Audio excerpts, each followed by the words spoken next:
My name is Robert. I flew for the Air Force for several years on the airlines as well.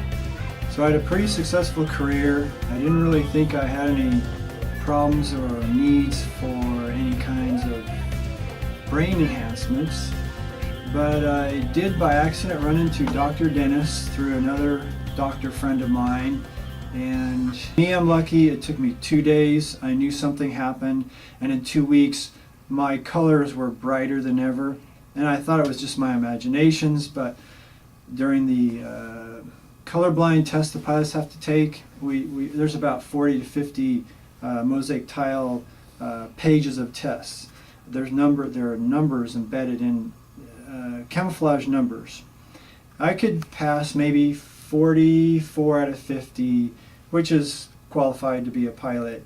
But now I can pass all 50. I can pass every one of them, and I have no color problem, no color vision problem. And I noticed, I didn't ask for this, I didn't really ask Dennis at all for this, but all my colors are brighter. I don't know how to explain that, except that like somebody took a dimmer switch and it's on midway and somebody turned the lights up. Fighter training, you're looking for enemies, Russian MiGs that might kill you. You scan parts of the sky one at a time. And that's our technique, to focus in at infinity, cockpit infinity. Well, now I can look basically at the whole sky without focusing in any part, see everything in that scope, radar scope, with my eyes, my visual, and it's like a snapshot photograph. I can take a photograph of that, look away, and still have processed what's out there and where it's going to be. I was never really able to do that part. I probably will admit now that I didn't know it, but part of my grogginess during the day and lack of alertness was post-traumatic stress or depression from a war. I saw a lot of death in Iraq. I saw the highway of death. I was actually on the ground looking at battle damage assessment, looking at the armored vehicles that we had destroyed from the air, and it's called battle damage assessment. I actually saw a lot of death, and I was saddened by that death, but I never thought it affected me. But now looking back, the me before Dr. Dennis, I do realize now I was probably a little too sad about those things. The me after Dennis, the new me, I am no longer depressed or saddened by those memories or any flashback that I may have that I might see on TV where there would be a tank or a tank battle or death around, any kind of war scene, especially in the Gulf War where I was. I no longer have any negative emotions attached to that event.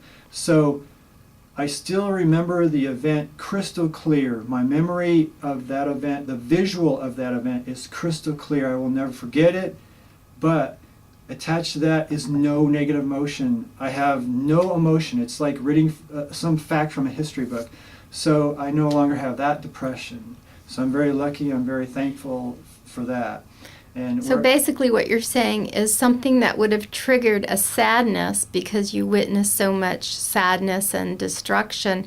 Now you don't get an emotional sadness. You go, oh, that's not good, but you're just not getting, it's just not emotionally affecting you. Right. You don't get down. You know it's not a good thing. Death is not a good thing, and I have a different perspective on war because I've seen some of those things, and I think most war veterans do. The more war you see, the more you realize how tragic it is. But you realize it's a negative thing, it's a tragedy, but it becomes a fact. Doesn't hurt your heart. Yeah, you are no longer saddened by it. You know it's not right, but you're not. It doesn't hurt your heart. You're not depressed. It won't get you down for the day like it might probably did when I was younger. And now, so you still see that you can still have the memories. You still see the flashbacks. You still have those memories crystal clear, but there is no more negative emotion attached to it. Only logic. That's a good way to put it. It's not an emotion attached to it anymore. That's not good. It's a logical thing, not an emotional hurt. Mm-hmm. So, let me see, stress. So, yeah, the stress, I'm what you might say the type A personality, perfectionist. Everything had to be perfect. I was micromanaging everything I possibly could. I was losing sleep over it. I stressed myself out. Therefore, I wasn't sleeping through the night because I was stressed out trying to sleep and not able to sleep. Dennis helped me with a sleep disorder.